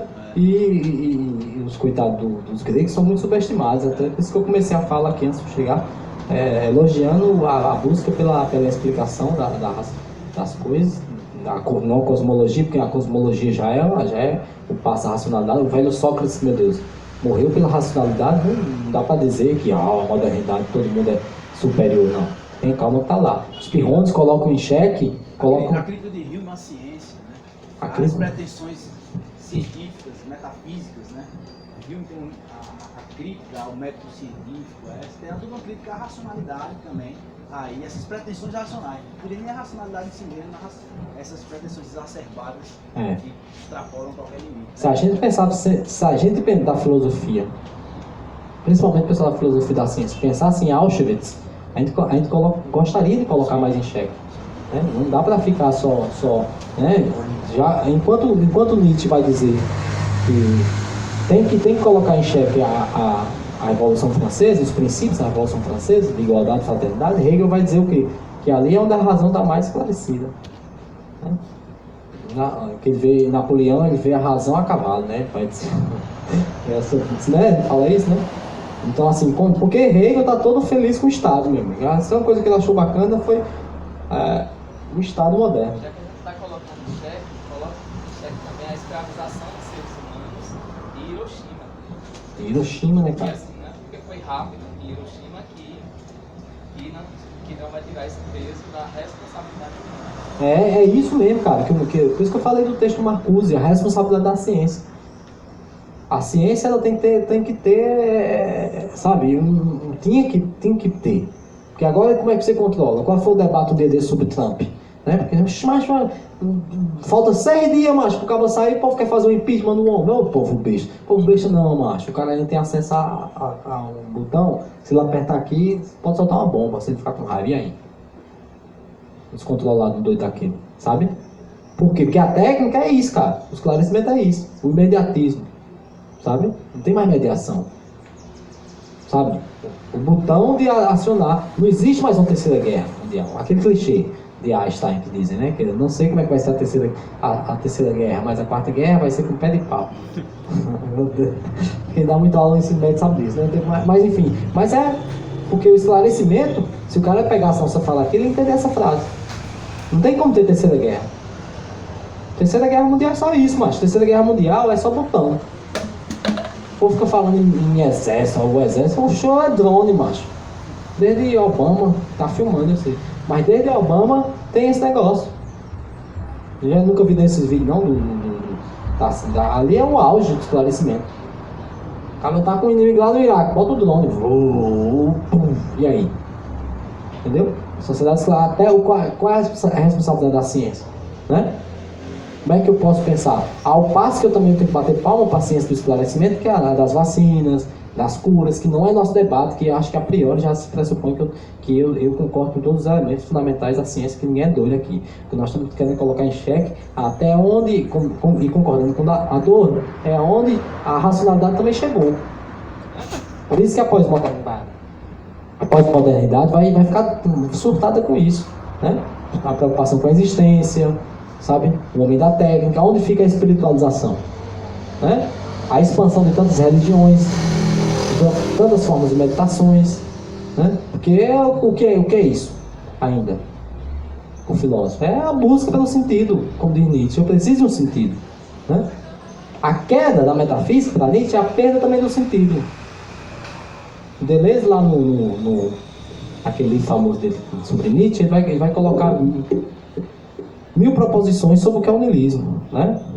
Em todas elas é isso. Essa procura que eu vou, tipo assim, porque eu não posso colocar qualquer sentido. Porque até quando eu coloco o progresso como sentido, esse progresso também pode ser a seta. Qual o problema o Jacóia Júnior fala isso é um menino, professor da Unicamp, maravilhoso, que ele fala sobre o problema da Wahrheit. A Wahrheit, em alemão, é a verdade, né? E para ele, a probidade intelectual, ou seja, a honestidade intelectual, é a maior falácia que existe na história da filosofia, da modernidade. Porque ele se acha isento, e aí Descartes está no meio, né? Que ele se acha isento de afecção. E é isso que deixou Nietzsche em depressão, triste. Tá lá o homem, ó, vocês vão ver onde é que isso vai dar. Vocês vão ver onde é que isso vai dar. Com essa ciência isenta de vocês, cheia de probidade intelectual. Ele até diz assim, se o homem fosse sério mesmo, ele colocaria em xeque a própria probidade dele, macho, essa honestidade intelectual. Por isso que eu faço filosofia, Verbas Alves, faço filosofia com esse princípio. Essa seriedade é do dogmático, macho. Não é que eu seja meio não, do menino lá, do Diógenes, só Diógenes, né? E também é o que eu sigo muito por causa da perspicácia. Diógenes, o cínico, né? Mas porque a probidade intelectual, ela é careta, bicho. O Jacóia Júnior fala isso, né? Essa probidade, o cientista sério, a Raul também tira essa onda, né? Em Ouro de Tudo. É, tipo assim, esse homem sério da probidade, que ele vai na veracidade, ele pega o princípio, bota debaixo do braço, que é da veracidade, e vai escavando na humanidade. Onde é que ele chegou? Chegou na sociedade de controle, para deixar de ser besta. Ele esclarece tanto que ele chega na sociedade de controle, nas instituições fascistas. Todo fascista, mas todo Estado é fascista. Isso não é Estado. Vai me desculpando. Desde Putin, assim, que a gente tenta ser polido, mas todo Estado, o Estado é a redenção das violências, que a gente falou aqui no iluminismo, né? E para ele se manter com você vê os exemplos de Putin na Rússia, que ele persegue os opositores dele. Porque é Estado, cara. Estado é isso. O Estado é esse leviatã que precisa manter o controle. E agora ele tá louco porque não sabe como é que ele vai manter o controle. Né? Você, tipo assim, todas as ruas com câmeras, né? Sociedade do controle, aquele negócio da filosofia africana, né? do Achille Mbembe, né? Ele falou isso, essa necropolítica é isso. Que ela cria essa tensão, esse clima de guerra, desde a Grécia tem essa parada, né? Inclusive tem uma onda que dizem que na Ilíada, né? Tira na parte bonita, maravilhosa, que eu amo Ulisses, né? Odisseu, tipo assim, a guerra de Troia, ela já era uma guerra que ia acontecer a priori, mas já estava determinado por questões econômicas. Mas a gente não quer tirar o livro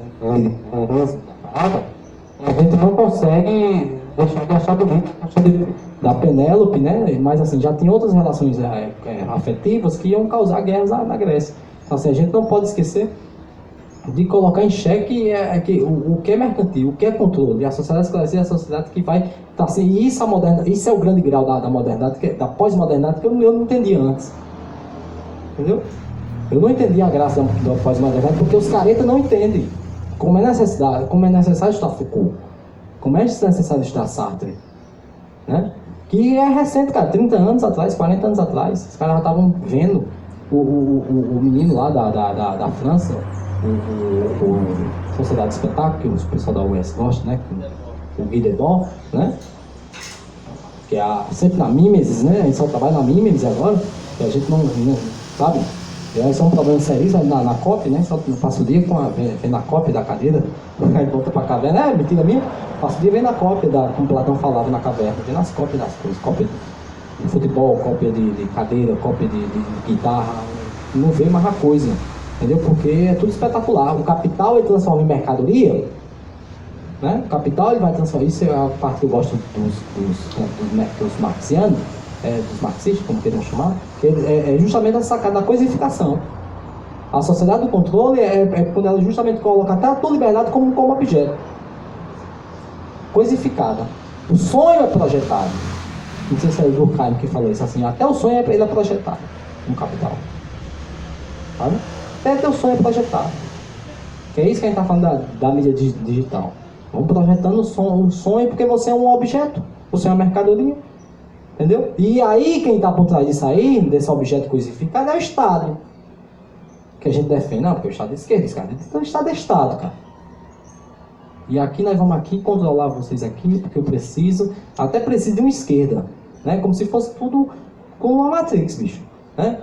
O Estado, ele para fazer um negócio bonzinho, ele assim, até de uma fala dessa aqui eu preciso. Como de Chico Buarque, a melhor música de Chico Buarque é essa. Deus lhe pague. Sabaleta que por me deixar respirar, por me deixar existir, pelas mulheres aqui, pelo crime pra comentar, um samba, bicho, um crime pra comentar, um samba pra aplaudir, né? Aí, ó, entendeu? Como esse mundo de hoje tá acabado, acaba comentando crime, é a violência demais, pronto, tá? Deus lhe pague. Na época do regime, Chico Buarque escreveu isso, que eu acho a melhor frase de todos os tempos. Toda vez que eu vejo uma brechinha assim de felicidade, eu digo, ó, Deus lhe pague. Porque Deus lhe pague, porque a gente tem que lembrar o Estado que é isso, cara, que a gente tá ligado na história. Né? Não é receber como dádivas, pequenas coisinhas, né?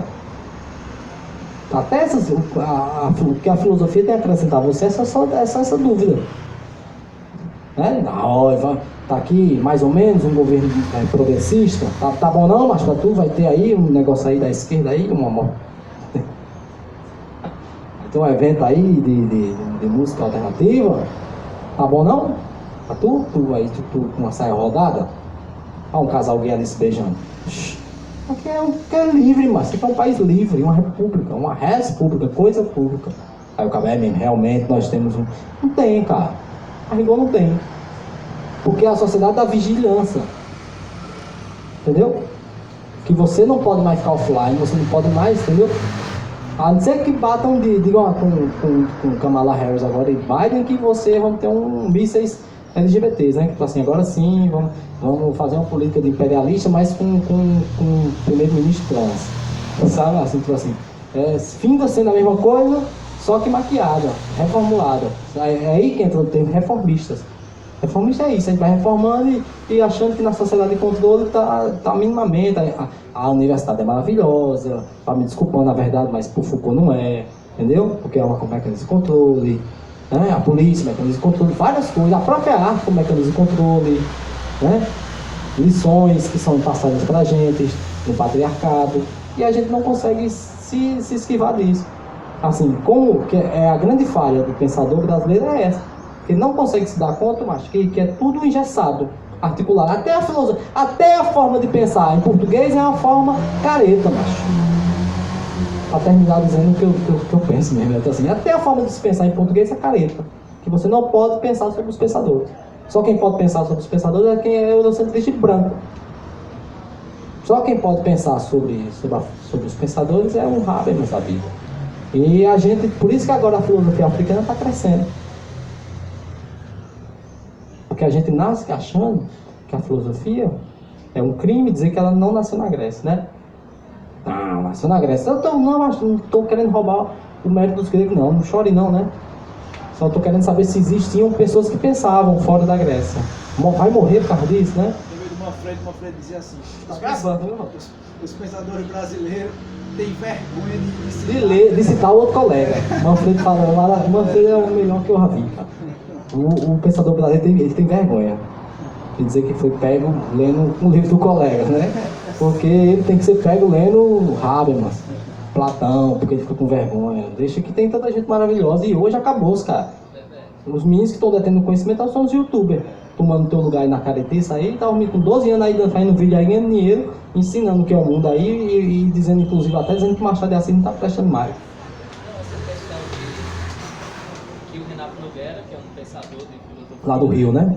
Isso, ele põe em xeque, né? Que ele diz, se é da filosofia investigar as coisas, questionar as coisas, por que ela aceita tão bem a sua origem em um determinado lugar e em um determinado momento?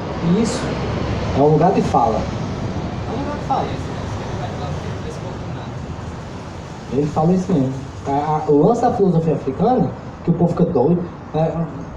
Inclusive, eu falei para um amigo meu que foi lá em casa, que é professor, e ele estava falando sobre minha vinda aqui, né? E a gente debatendo sobre o movimento negro. Eu disse, cara, tem até um simbolismo da minha fala sobre a modernidade. Que é, tipo, o negro ele não pode falar, ele não fala só sobre negritude, não, macho. Tem uma ironia na minha fala aqui, que é eu falando sobre os europeus brancos, para mostrar que o preto também tem capacidade, do ponto de vista intelectual, de falar sobre o que ele quiser, se ele estudar. Porque há um sectarismo. Não quero que a nova geração seja só mulher falando sobre mulher, preto falando sobre preto, e assim só, porque é um sectarismo.